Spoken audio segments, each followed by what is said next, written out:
Our ambassador to the United Nations, George Bush, told a group at the UN today that the United States wants Communist China to get the Chinese seat on the Security Council, the seat now occupied by the Chinese nationalists. The plan will be presented formally next week. The American position will be that both Chinas should be admitted to the UN with the Security Council seat going to Peking.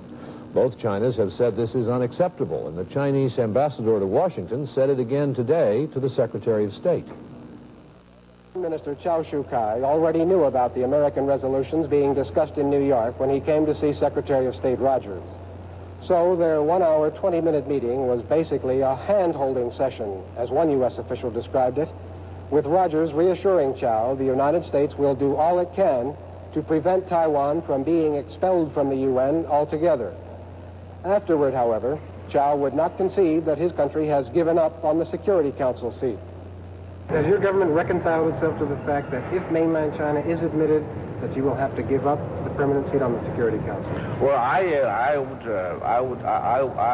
would refuse to countenance such a situation. Does that mean that your government would refuse to accept mainland China taking your seat on the Security Council?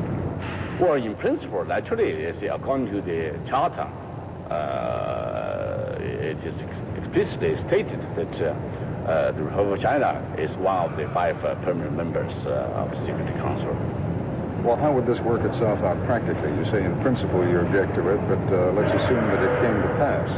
What would the reaction of nationalist China be? Well, we are opposed to it. While Taiwan is still putting up a brave front, it's now a foregone conclusion that Peking will eventually get the permanent Security Council seat assigned to China and the veto power that goes with it.